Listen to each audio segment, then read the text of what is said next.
ir arrancando. No sé quiénes me faltan, porque estoy media perdida con acá. A ver. Bueno, Mili, Aus, ¿estás por ahí? Adri, ¿está con Aus? Bien, bien. Agus, ibas a preguntar algo. Ah, pensé que. Bien, bien. Bueno, Pame me parece que trabaja, Mili está con el tema de su hospital y Soana lo ve grabado. Y las Cecis, bueno, no se han conectado. El cosita la verán grabada. Bien, hoy vamos a ver la segunda parte de todo lo que son síndromes genéticos, ¿sí? Vamos a arrancar con enanismo. ¿Alguna le suena este síndrome?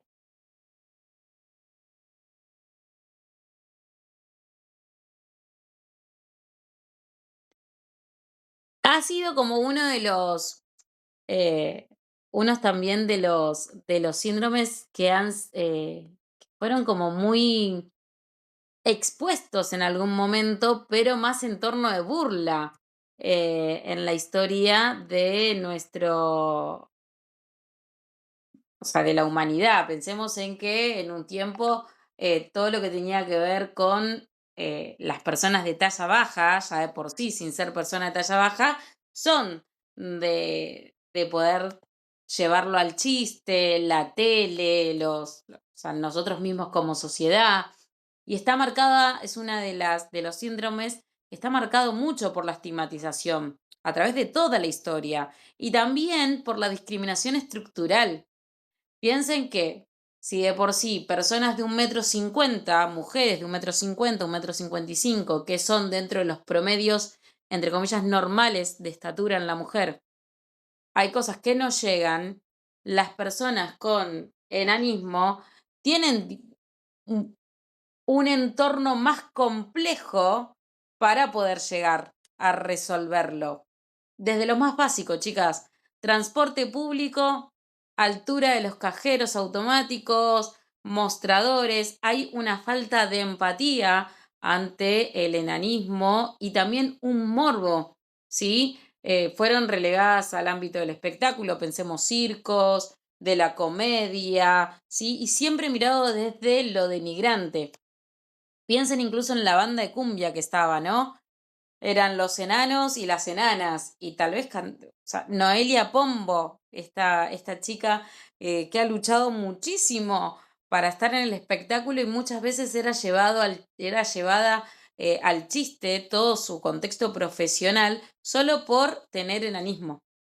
Y era una muchacha que se había preparado, que se preparó, ¿no? En danza, actuación, todo, y aún así no ha podido tener la impronta. Uno de los que ha logrado como correrse de ese rol y salir en todo lo que es el espectáculo es el de Game of Thrones. No sé si lo vieron no me acuerdo el nombre del actor. Eh, a ver si lo busco. ¿No conocen Game of Thrones?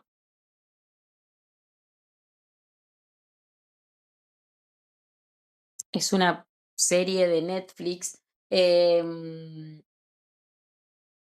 Sí, sí, pero no me acuerdo el nombre. A ver. Ah, es como fuerte esa serie igual, ¿eh? Bueno, pero incluso en esa serie comenzó como el bufón y después tuvo como un personaje en el cual la misma historia lo fue llevando. Y también ha podido cortar un poco su vida, ¿no? Y su impronta con papeles más de acción, dramáticos, como que le abrió el mundo de la farándula, le dio seriedad, ¿sí? Corrió esta parte de su condición genética a verlo como un ser íntegro y que tenía un montón de potencialidades, ¿sí? Em, Pensemos en esto, la discriminación en cuanto al ámbito laboral, las terminologías, ¿no? Eh, el enano, un montón de que lo llevemos a la utilización también de la discriminación. Pero bueno, es algo por lo que hay que mucho de trabajar con respecto a este síndrome en particular. Bien, el enanismo, sí, es un síndrome genético, em, y está caracterizado por esto, ¿no? De la estructura, no solo la estatura, ¿sí? Que es inferior a la media, sino que toda su estructura física tiene desproporcionalidades a la persona, entre comillas, normal, ¿sí? El enanismo es considerado una anomalía que resulta en esto de la estatura baja y que se considera en adultos mayores cuando es inferior al 1,45 m. Voy acá, chicas, yo mido 1,49 m, estoy ahí nomás. Puede ser el resultado de diversas causas, incluyendo factores genéticos, hormonales, nutricionales o ambientales que afectan al crecimiento y el desarrollo del cuerpo. Existen más de 300 condiciones médicas que pueden causar enanismo, ¿sí? Y se clasifican habitualmente en dos categorías principales. Primero, lo que es el enanismo desproporcionado, ¿sí? ¿Qué quiere decir esto? Que algunas partes del cuerpo, ¿sí? Son más pequeñas en comparación a otras. Por ejemplo, tenemos el enanismo que es acrondoplasia, que es la forma más común del enanismo, y sus extremidades, ¿sí? Son más cortas y tiene una cabeza más grande en proporción a su cuerpo, ¿sí? Por ejemplo, esta de Tyrone Lannister, que no sabemos el nombre del actor en sí, él, por ejemplo, tiene la acrondoplasia. ¿Vieron que? No sé si lo vieron alguna vez a este actor. A ver, voy a ver si puedo buscar una imagen, ¿eh?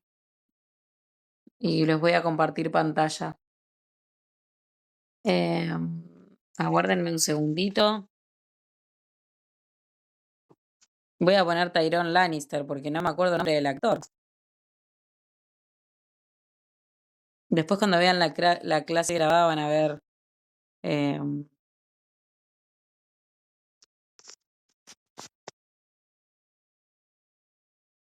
ay, todo mi buscador van a ver ahí. Chan, chan, chan. Acá justo tenemos una de él, una foto de él parado. Espérenme un segundo. A ver. Tarán.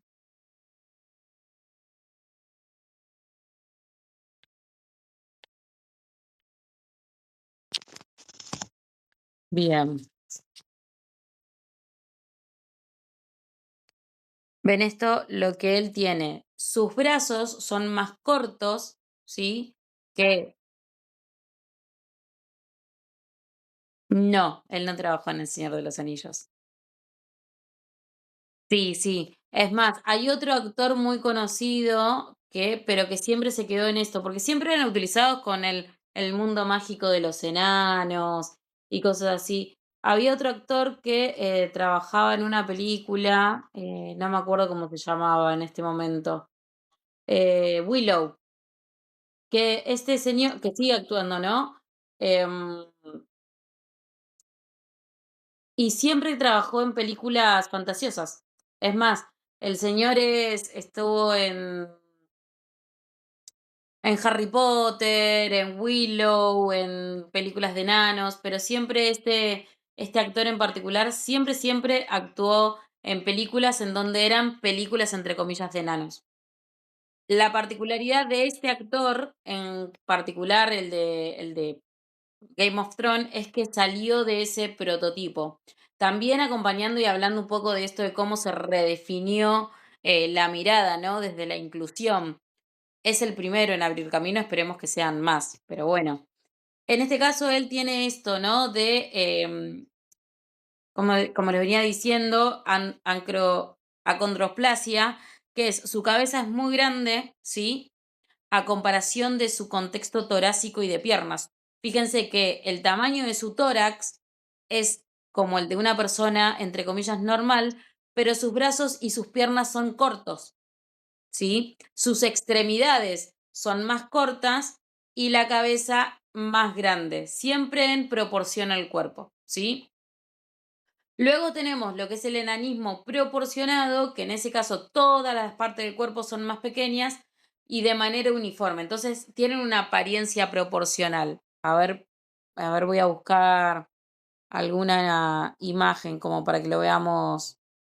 Lo que nos sucede con estas personas, las personas em, que tienen enanismo, es que lo vemos tanto a nivel desde la burla que no las terminamos viendo en sí. ¿Ven? Este, por ejemplo, es un enanismo proporcionado. ¿Qué quiere decir esto? Que su torso es pequeño, su cabeza es pequeña, sus brazos son más cortos y sus piernas son más cortos.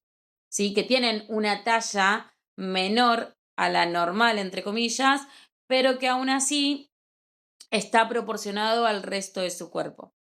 Datito de color, no es necesario que de padres enanos salgan niños enanos, ¿sí?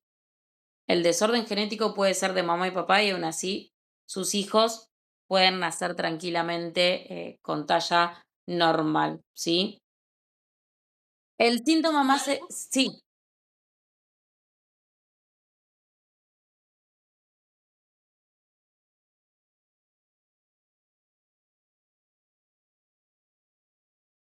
exactamente, porque aparte tienen, más allá de su baja estatura, tienen algunas o sea, ciertas patologías, por ejemplo, no sé, déficit en la hormona de crecimiento, hipotiroidismo, trastornos metabólicos, síndromes genéticos, tienen como algo más que los acompaña. Vuelvo, solo nosotros nos vemos con estas características clínicas y que las podemos visualizar, ¿sí? Pero tienen una mutación. Por ejemplo, la acondroplasia, que es la que vimos de Tyrone, tiene una mutación en el gen FGFR3, que es el responsable del crecimiento óseo, ¿sí? Entonces, ¿qué es lo que sucede? Sus extremidades son más cortas, porque sus huesos son más cortos. Tiene macrocefalia relativa. ¿Qué es la macrocefalia? La cabeza más grande. De característica tienen la frente prominente, la baja estatura. Recuerdan que hablamos de hipo e hipertonía. Ellos tienen hipotonía muscular en la infancia y lordosis lumbar, ¿sí? Como digo, ellos tienen todo esto de un gran aspecto psicológico que atraviesan, que es la discriminación social, mucho de sobreprotección familiar, porque vuelvo, como vieron, si alguna vez luego Game of Thrones, van a ver que, por ejemplo, en Game of Thrones eran dos hermanos de talla normal y Tyrone Lannister que era de talla baja. Eso puede suceder de que los padres tengan talla normal y nazca un niño o niña con enanismo, así como también puede parecer que son dos padres de talla baja o un padre de talla baja, madre de talla normal y que el niño no necesariamente tenga este gen, ¿sí? Entonces, tienen un montón de situaciones con respecto a lo que tiene que ver con el enanismo, ¿sí? Y lo que sucede en todo lo que tiene que ver con sus núcleos familiares. Algo que sucede mucho es que aparecen las deformidades esqueléticas, ¿sí? Por esto de que según el gen que esté discordante, puede ser esto de que tenga rodillas más largas, pies para adentro, ¿sí? Tienen un montón de esos contextos. Tratamiento, o sea, no va a ser más alto, es su talla máxima, pero pueden incluir, ¿sí? Em, tratamientos con respecto a causas subyacentes, por ejemplo, terapia hormonal, cirugía ortopédica para corregir deformidades y sí atención médica para manejar cualquier complicación asociada, ¿sí? Siempre es importante que todo el tratamiento sea guionado por profesionales de la salud y pediatras o ortopedistas, ¿sí? El enanismo no afecta la inteligencia ni las capacidades emocionales de las personas, pero sí es lo emocional que atraviesan para vincularse. Muchas veces, ¿sí? El enanismo, los acompañantes terapéuticos aparecen en conformidad con la depresión, ¿sí? ¿Por qué? Por la exclusión social. Sí, también pueden tener complicaciones médicas, como problemas respiratorios, afecciones cardíacas, pero lo más tajante por lo cual puede llegar a aparecer un acompañante terapéutico es por las habilidades sociales, no porque carezcan de ellas, sino por el contexto social en el que vivimos y que suelen estar discriminados. ¿Sí? Eso es muy importante como tener en cuenta, porque uno dice, bueno, es enano, nada, es menos inteligente, no, nada que ver. El enanismo no tiene nada que ver con su inteligencia, ni tiene nada que ver con todo lo que comprende a... Esperen que voy a dejar de compartir la pantalla. Todo lo que comprende a sus habilidades sociales, sí, lo que sucede es que está atravesado por la situación social, ¿sí? Bien, ¿hasta ahí alguna duda con respecto al enanismo? Bien. El siguiente síndrome que vamos a ver es el síndrome de Tourette, ¿sí? Que el síndrome de Tourette es un trastorno neurológico hereditario y que comienza tanto en la infancia o en la adolescencia. ¿Cómo se presenta y cómo nos damos cuenta? ¿Cuál es su característica? Los tics motores, ¿sí? Y al menos un tic vocal involuntario, los cuales se mantienen por más de un año, ¿sí? Los síntomas suelen iniciar alrededor de los 6 años y pueden intensificarse en la adolescencia. A ver si encuentro un video para mostrarle. Hay una cantante famosa que se llama Billie Eilish que tiene síndrome de Tourette. Y por ejemplo, a ella se le despiertan en cuanto em, le suceden situaciones que la ponen nerviosa. A ver, voy a buscarles un videito y se los voy a mostrar. Em,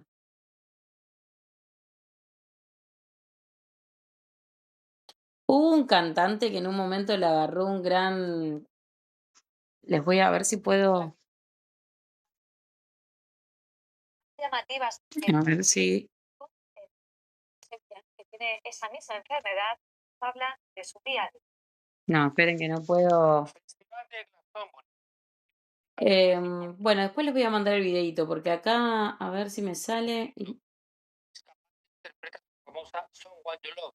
Cuando empieza a sufrir espasmos. Ahí bien, a ver. Si no se los voy a mostrar con ruido porque está atrás el... Mi tema es que no me dejo ver a mí mismo. Avísenme, ¿se ve bien? Alguna que me prenda el audio. ¿Ven? Bueno, este es un cantante que se hizo viral en algún momento porque no podía, de la emoción le dio un ataque de tics y no podía seguir cantando. Bueno, la cámara lo que hace es como sacarlo del foco de la escena, eh, pero bueno, muestran cómo, ahí a ver, él termina frisado porque no puede seguir cantando. Pero si ven ahí el gesto de la cara, se ven que él está nervioso y está tratando de controlar sus tics. Em, por ejemplo, acá muestra una parte en donde él empieza a tener la crisis y no podía seguir cantando. Ven que tiene como que se le mueve solo el cuerpo, ¿sí? ¿Lo pudieron ver un poquitito? Después igual les voy a pasar el video original, que yo lo tengo en alguna parte. ¿Lo pudieron ver?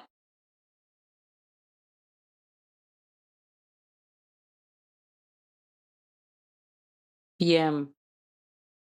Em, lo que tiene es, que les pasa así, es que cuando hay algo que los desborda, empiezan con tics, ¿sí? Algo que no pueden gestionar. Por ejemplo, en tics motores aparecen movimientos repentinos, pero que son repetitivos, como parpadeos, muecas en la cara, se encogen de hombros, ¿sí? Como que me importa, que me importa.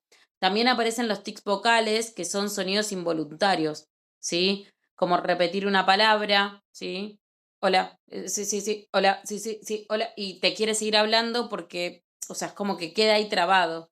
O carraspeo o gruñidos, incluso em, he visto videos, ¿no? Investigando en su momento el síndrome de Tourette, que ladraban ¡pop, pop! Y seguían hablando, pero era como, no es que ladraba, sino que hacía ese sonido vocal, ¿sí? También tienen esto del impulso premonitorio, que es la sensación final previa al tic, que es como el final, empiezan a como parpadear seguido y se mueven como respirando, inspirando y expirando. ¿Por qué? Porque es como similar a la necesidad de estornudar, como cuando su cuerpo se va regulando, ¿sí? Estos tics varían en intensidad, ¿sí? Varían en la intensidad, en la frecuencia, en su tipo, y suelen aumentarse con el estrés o la excitación emocional, ¿sí? El diagnóstico es clínico, ¿sí? Requiere que los tics comiencen antes de los 18 años y persistan por más de 12 meses, ¿sí? ¿Qué quiere decir esto? Que para que alguien pueda ser diagnosticado como síndrome de Tourette tiene que aparecer esto antes de los 18 años y durante un año sostener la aparición de estos tics. Porque si no, a veces puede estar asociado a otra condición neurológica por algún golpe o alguna situación así luego de los 18 años, ¿sí? Frecuentemente las personas que tienen síndrome de Tourette se asocia como con el trastorno de déficit de atención e hiperactividad y también con los trastornos obsesivos compulsivos, ¿sí? No tiene cura y la mayoría de los casos son leves y mejoran a través de la terapia, ¿sí? En algunos casos desaparecen en la edad adulta, ¿sí? Y si los tics interfieren con la vida cotidiana, es necesario que aparezca el tratamiento. Pueden aparecer los medicamentos, ¿sí? Fármacos para bloquear o reducir la severidad de los tics y terapia cognitiva conductual, que habla mucho de esto de poder prevenir situaciones de estrés para prevenir que los tics aparezcan y que, nada, lo desborden, ¿sí? ¿Cómo aparecen? Porque es una combinación de factores genéticos y ambientales que afectan al neurodesarrollo, ¿sí? Hay que pensar que el síndrome de Tourette puede aparecer como una condición hereditaria, ¿sí? También puede aparecer como una anomalía cerebral, ¿sí? Con desequilibrio en neurotransmisores, principalmente con el desequilibrio con la dopamina y la serotonina, ¿sí? Y también por los ganglios basales y una reducción de interneuronas. Pero también puede ser por factores ambientales y autoinmunes, ¿sí? Como complicaciones en el embarazo, bajo peso al nacer, todo lo que tiene que ver con reacciones autoinmunes desencadenadas con infecciones durante la gestación, ¿sí? Puede tener un montón de desencadenantes, pero para saber si es Tourette, ¿sí? Tienen que evaluar estos tic motores y vocales y cumplir ciertos requisitos clínicos. No existe una prueba de laboratorio, o sea, no me puedo ir a sacar sangre, sino que esto tiene que ser evaluado por un neurólogo o un psiquiatra, ¿sí? Y los criterios son la presencia de esos TIC, la duración, a qué edad iniciaron, ¿sí? Su variabilidad y descartar otras causas. Es importante esto de ver que sea Tourette y que no tenga que ver con algún golpe, algo que pasa en el cerebro, ¿sí? Dentro del cerebro, ¿sí? Dentro de todo lo que tiene que ver con su trastorno neurológico explícitamente que provoca tics y motores y vocales, no hay un desequilibrio en cuanto a su nivel intelectual, su nivel emocional, ¿sí? Em, Y es importante esto de diferenciar los tics que pueden tener varias personas, que son movimientos o sonidos involuntarios. Por ejemplo, yo constantemente cuando doy una clase al final de cada cierre digo sí o entendieron, eso es un tic. Es un tic, un movimiento involuntario a mí que lo produce la costumbre. Y otra cosa es el Tourette, sí, que es algo que no logran gestionar y que también perduran en el tiempo, ¿sí? ¿Hasta ahí alguna duda, pregunta?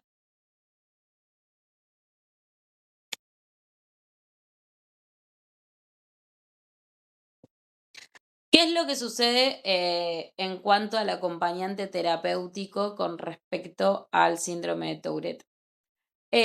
Pueden generar un montón de situaciones de aislamiento social, ¿sí?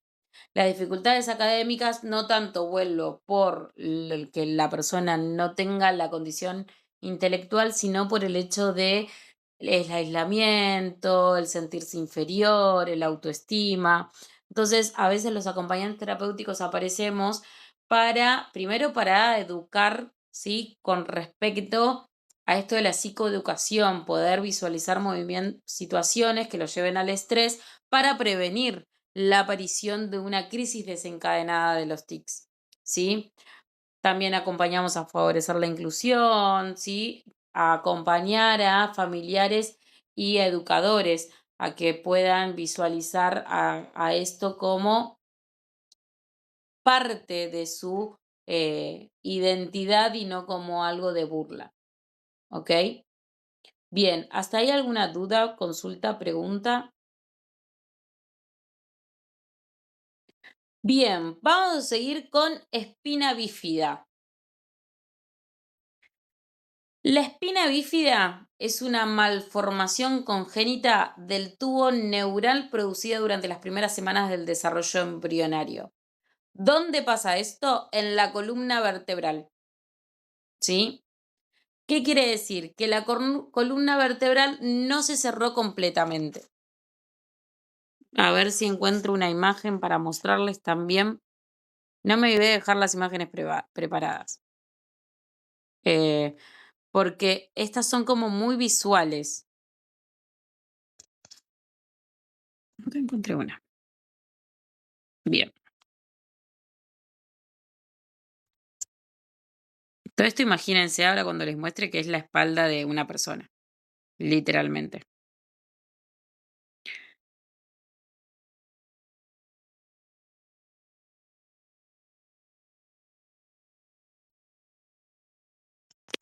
Bien, esta es la columna vertebral, ¿ven? Esto que pasa como en vertical que vemos es la columna vertebral, ¿sí?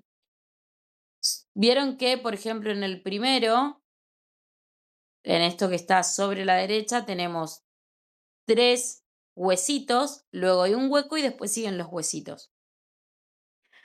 Eso es que la columna vertebral no se cerró completamente. Nuestra columna vertebral va en línea recta, ¿sí? Y no tiene espacios entre sí cada vértebra con otra, ¿sí? ¿Cuáles son las condiciones de riesgo? No tomar ácido fólico en el embarazo. Literal, chicas. Hay factores genéticos, pero el control perinatal es lo más importante para detectar la espina bífida.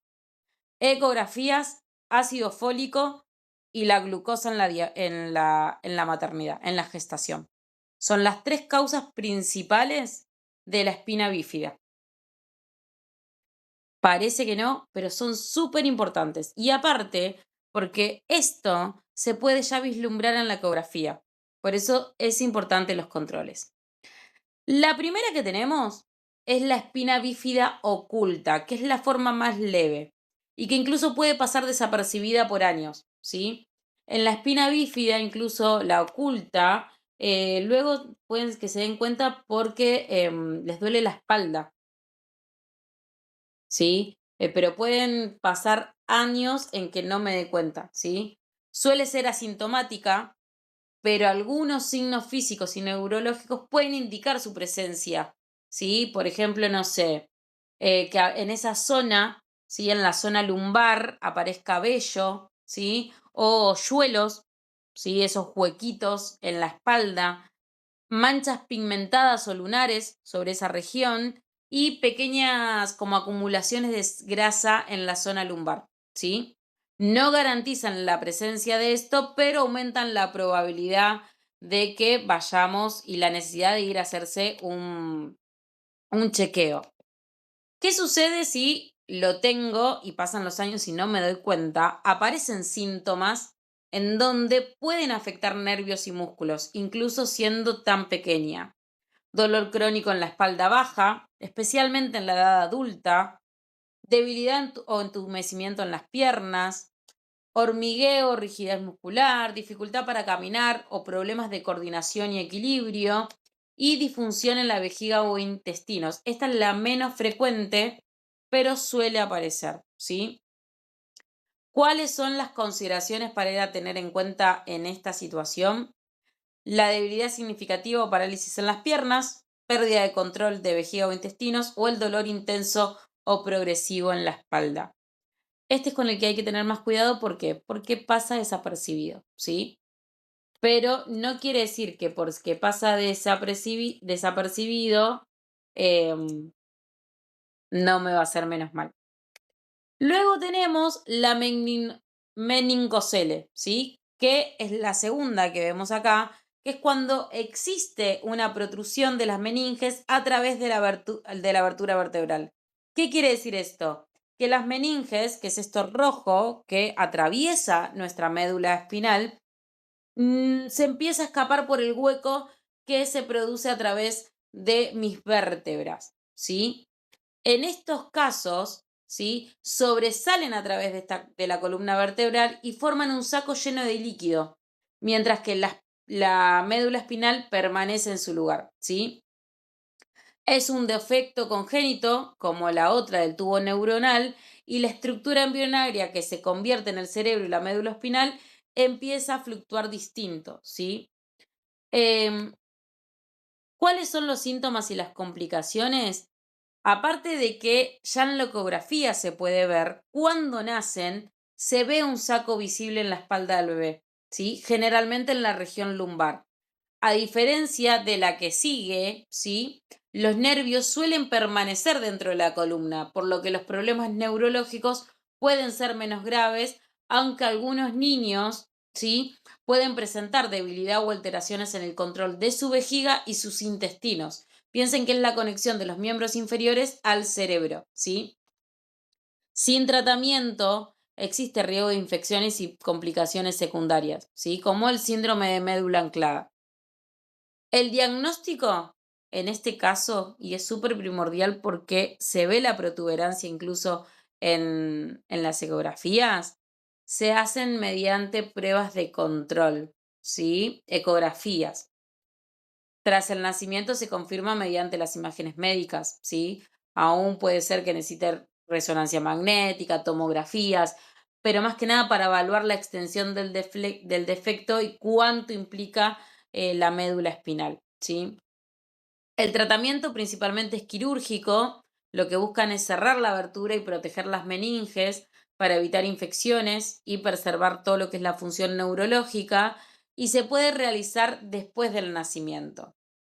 Algunas clínicas de elite lo hacen intrauterinamente, pero nada, es una situación más compleja.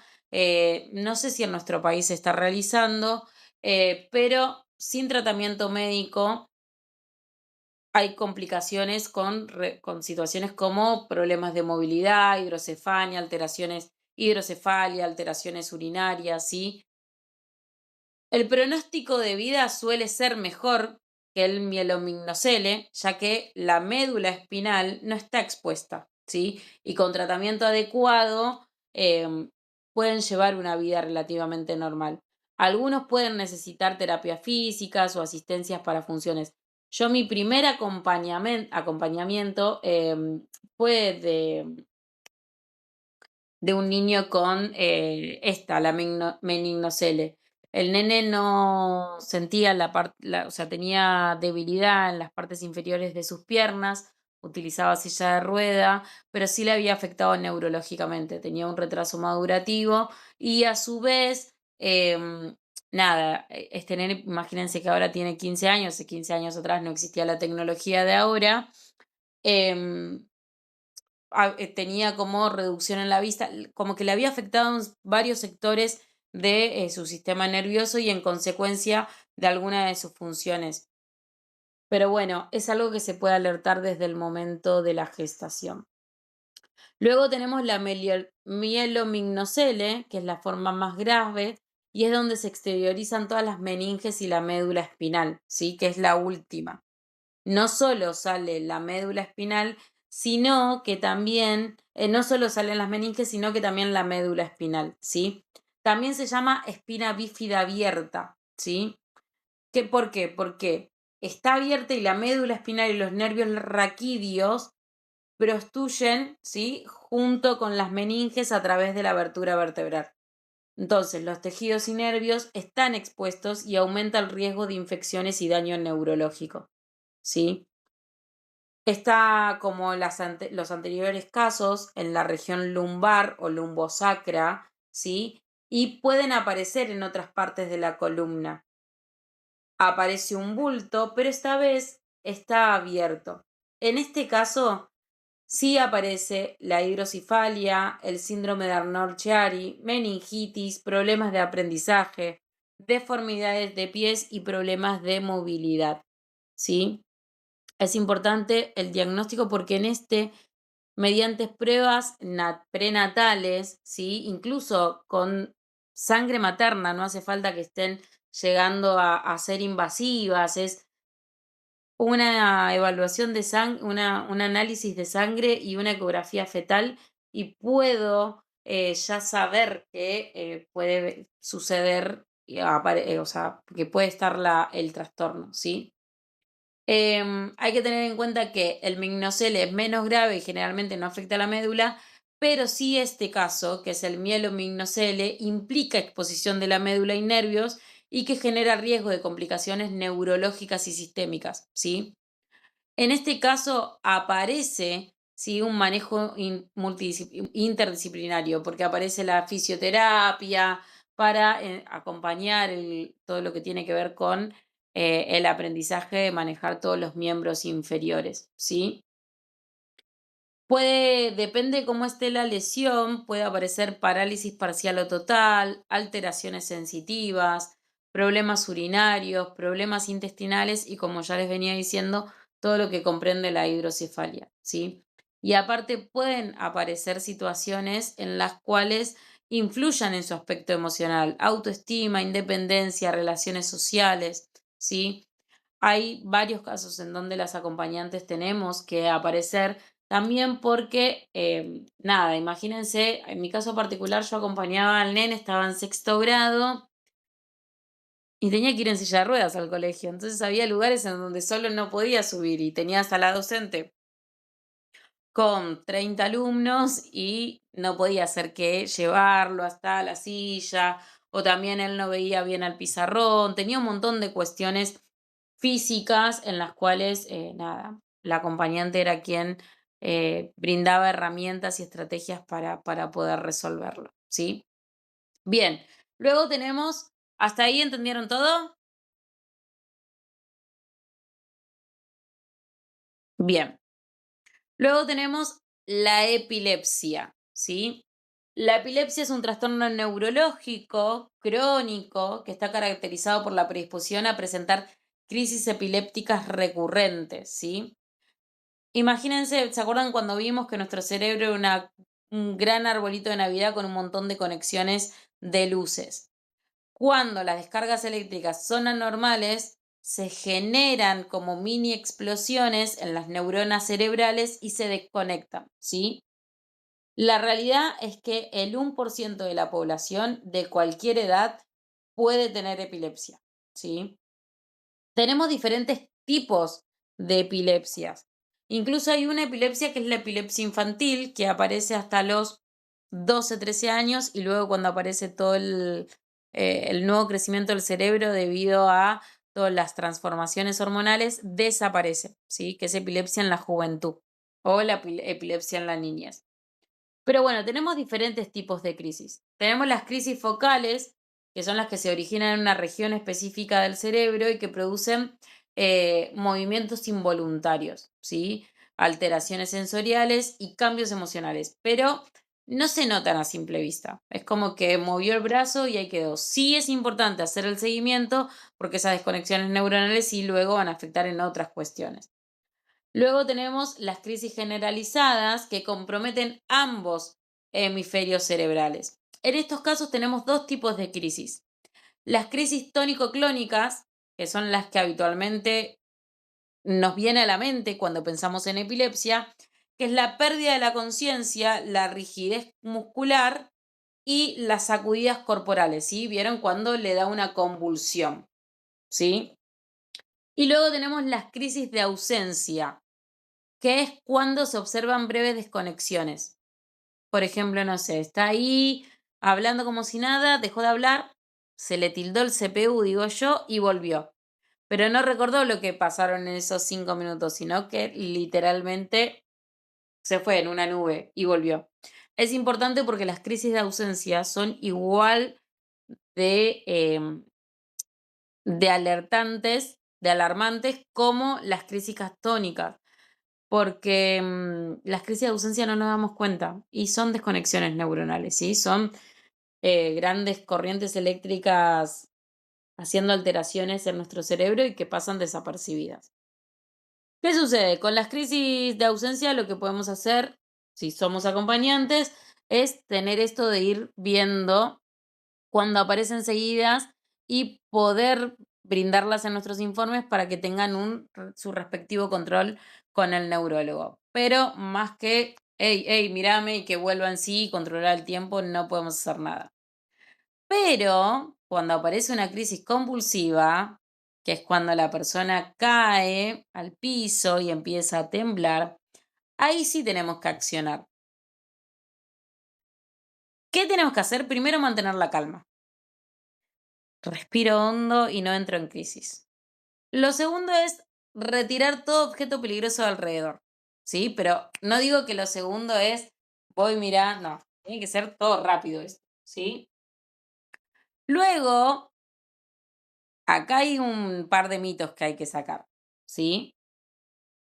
Luego coloco a la persona de costado y le pongo algo en la cabeza para que no se golpee. Una almohada, si estoy en la calle, una campera, algo para que cuando haga el rebote no rebote contra el piso.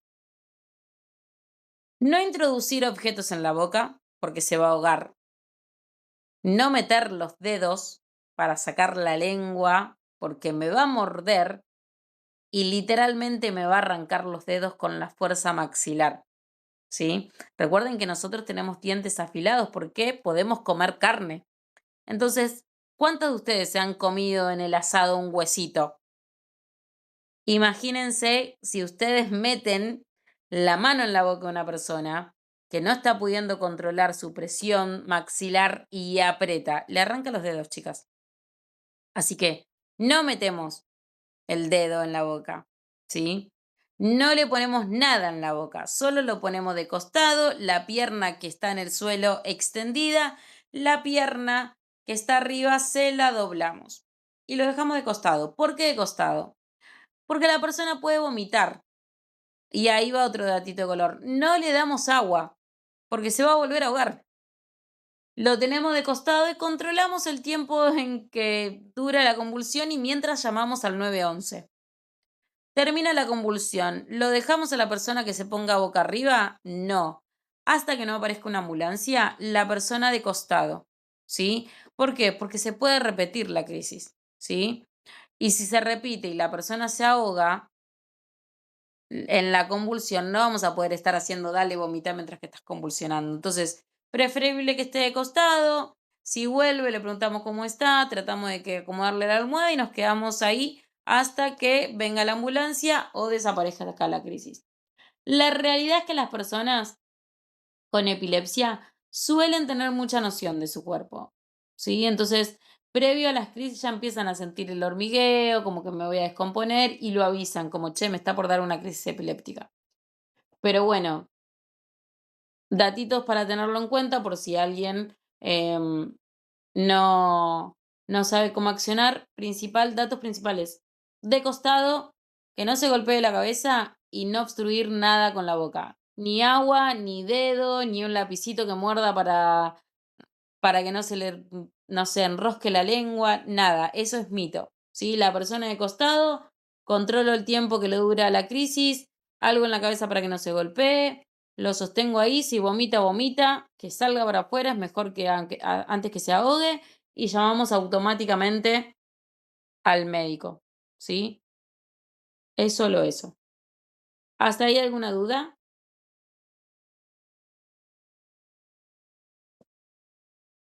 En estos casos sí solemos aparecer, más que nada en acompañamientos domiciliarios para personas que no lo tienen, o sea, que tienen crisis muy seguidas, ¿sí? Para controlar que tomen la medicación y aparte porque muchas veces viene asociado con otros trastornos, ¿sí? Con TLP, con TDAH, ¿sí? Porque hay como una disfunción neurológica.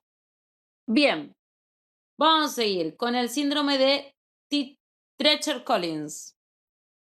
No son tan conocidos, pero pueden ser que nos aparezcan, ¿sí? Como el síndrome de Prader-Willis. El síndrome de Treacher-Collins es un trastorno genético que afecta el desarrollo de los huesos y el tejido de la cara, ¿sí? Y se produce principalmente por mutuaciones en un tipo de gen, ¿sí? ¿Qué aparece? Hipoplasia de pómulos, ¿sí? Micrognantia, alteraciones auriculares, fisuras y problemas respiratorios. ¿Cuáles son sus causas o sus consecuencias? Dificultades auditivas, problemas del habla, dificultades alimentarias y alteraciones respiratorias. La inteligencia suele encontrarse dentro de los parámetros normales y las dificultades suelen relacionarse con todo lo que tiene que ver con barreras físicas o comunicacionales, por el tema de su problema del habla, ¿sí? Y sus dificultades auditivas. En cuanto a sus aspectos emocionales y sociales, ¿sí? Hay un tema con respecto a la discriminación. Ellos pueden asistir normalmente a la escuela porque no tienen un, o sea, no tienen una deficiencia intelectual, pero lo que nos sucede es que al tener su figura física distinta, no siempre es no siempre es tomado o son vistos bien, ¿sí? Piensen que tienen, ¿saben dónde? ¿Vieron la película Increíble? No sé si la vieron. Es de Julia Roberts, que el nene va con un casco a la escuela. A ver, no me acuerdo cómo se llama la película. Wonder, algo así. Después se los voy a pasar. Tienen las orejitas más chiquititas. A ver si les puedo mostrar la foto de la peli. La peli es hermosa, lloran mucho. Sí,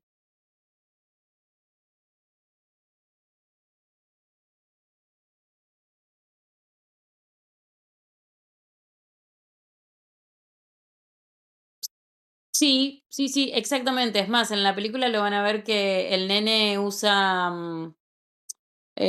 como un casco de astronauta. También es porque primero la parte de sus caras son más frágiles, pero no es solo eso, sino por la discriminación.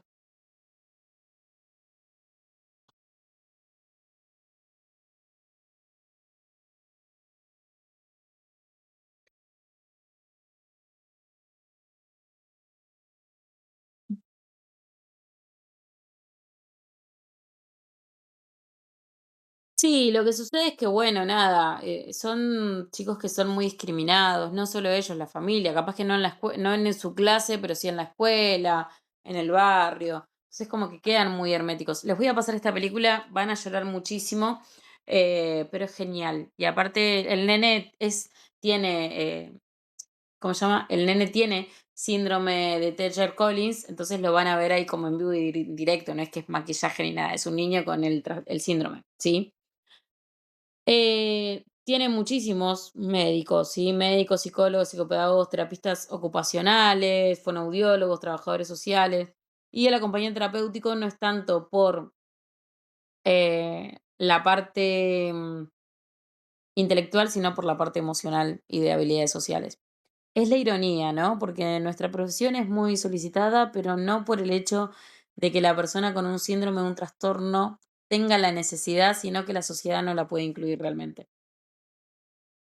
Bien, ¿hasta ahí vamos bien? Son muchos síndromes, son cortitos porque no son muy normales de que los acompañemos, pero puede aparecer. ¿Ves? En el caso de Ingrid tuvo uno en el colegio de Lauti. No necesitó acompañante o decidió cambiarlo de colegio, pero aparecen. Sí, son raros, pero existen. Luego tenemos el síndrome de Rett, que es un trastorno neurológico de origen genético y que afecta principalmente a niñas. Se encuentra asociado a mutaciones de un gen y que se localizan en el cromosoma X, ¿sí? Se caracteriza por un desarrollo aparentemente normal durante los primeros meses de vida y luego seguido de una pérdida progresiva de habilidades adquiridas, ¿sí? Por ejemplo, pérdida del lenguaje expresivo, disminución de la interacción social, movimientos repetitivos con la mano, alteraciones motoras, problemas respiratorios, epilepsia, escoliosis y dificultades en la alimentación, ¿sí? La primera etapa, la bebé se desarrolla, piensen que esto solo afecta a mujeres, se desarrolla aparentemente normal. En la segunda etapa tiene una regresión de habilidades que ya adquirió y en la tercera etapa una estabilización relativa de síntomas y en la cuarta etapa aparece un mayor compromiso motor y dependencia funcional, ¿sí? Muchas personas con síndrome de Rett presentan limitaciones comunicativas, pero pueden conservar importantes capacidades, tanto de comprensión emocional y sensibilidad hacia los estímulos afectivos, ¿sí? Nosotros acompañamos desde la estimulación sensorial, el apoyo comunicacional, promoción de la participación social. Acá sí trabajamos mucho en que puedan lograr su autonomía en actividades cotidianas y un trabajo interdisciplinario entre familia y profesionales y también en esto de las habilidades sociales, ¿sí? Con compañeros y pares.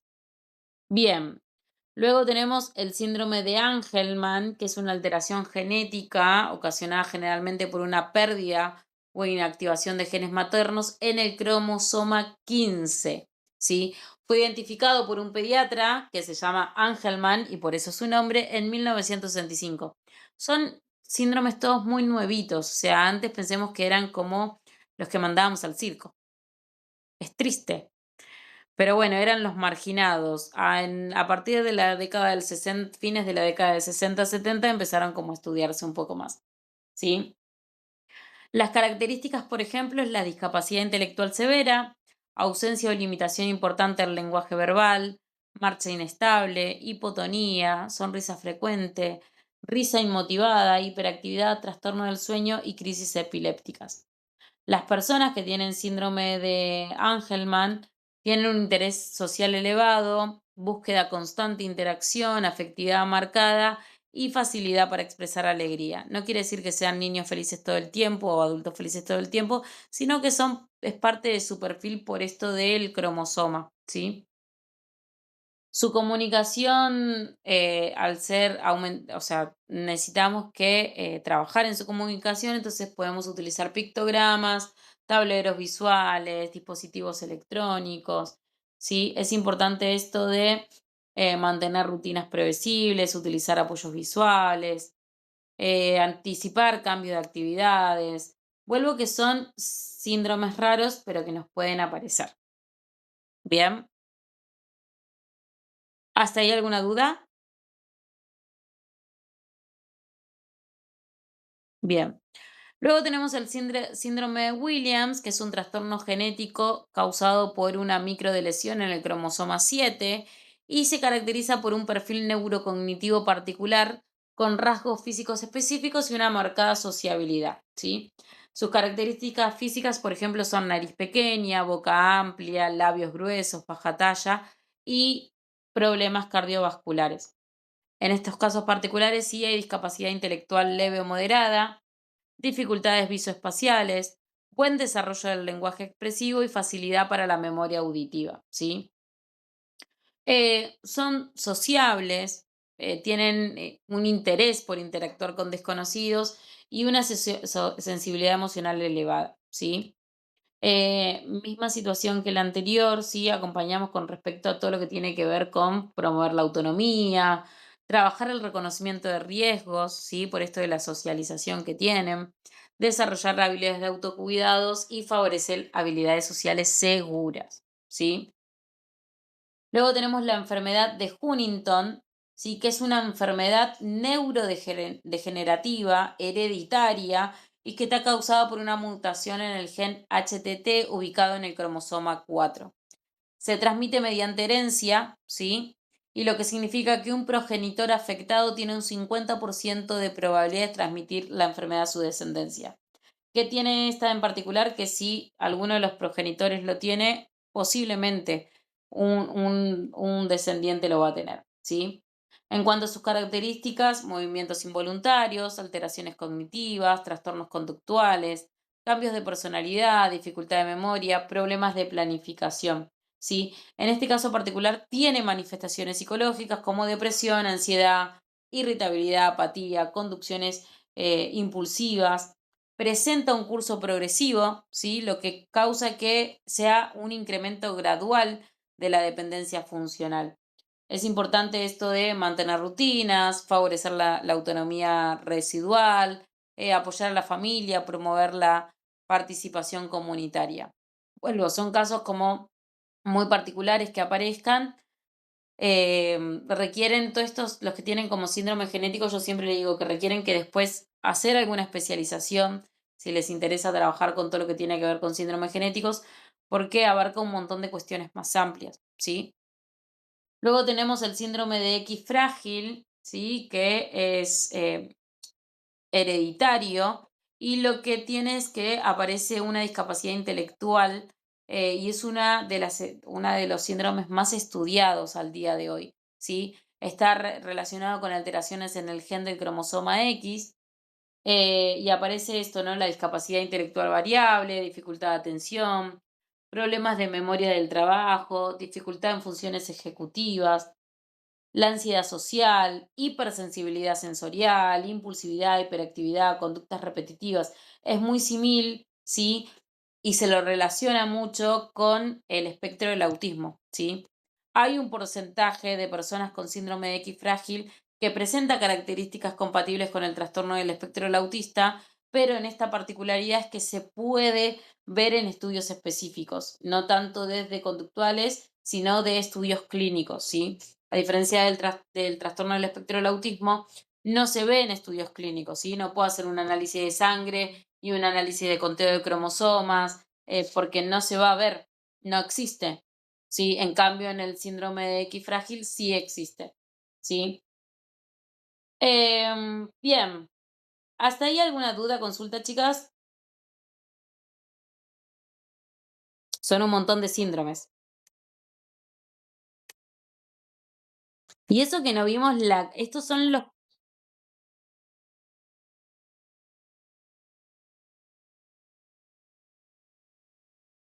sí, sí.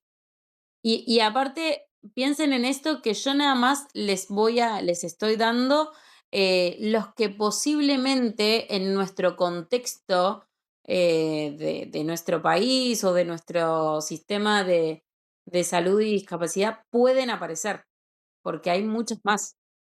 Hay muchísimos más, ¿sí? Entonces, eso hay que tener en cuenta, de que en este caso particular son los que, incluso yo les digo, yo tuve chicos con Prader Willy acá en el espacio, yo acompañé a un niño con meningocele, con espina bífida, síndrome de Tourette es súper conocido, epilepsia, pero piensen que les pasé síndromes que nosotros podemos llegar a ver en nuestra realidad, pero hay un montón que son las minorías. Por eso digo, si en algún momento ustedes deciden, se puede generar una capacitación con respecto a esa parte de las minorías, pero son muchos, muchos, muchos, muchos.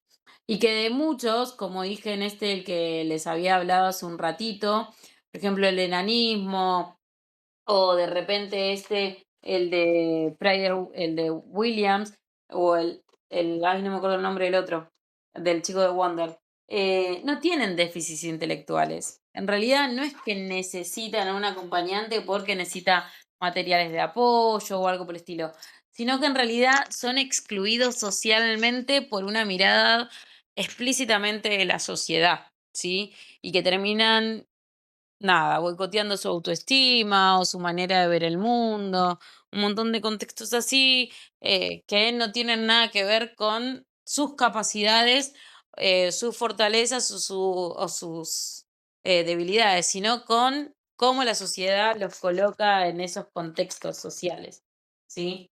Es algo que hay que trabajar muchísimo para que personas, ¿no? Como con esos síndromes, no necesitan el acompañante terapéutico.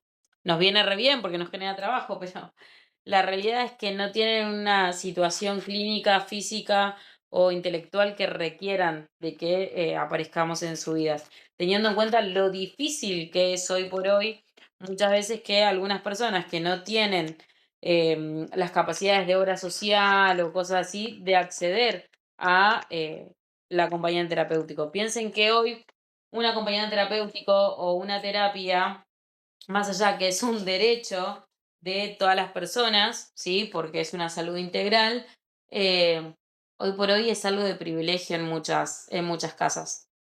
En muchos hogares, tener terapia, tener médicos, tener acompañantes, una escuela de calidad, un equipo interdisciplinario, habla de privilegios, ¿sí? No de, más allá de que tiene que ser un derecho, habla de privilegios, porque no todos tienen la posibilidad. Entonces, eso es muy importante para seguir trabajando. Bien, chiquis, espero que la clase les haya gustado y nos estamos viendo la semana que viene.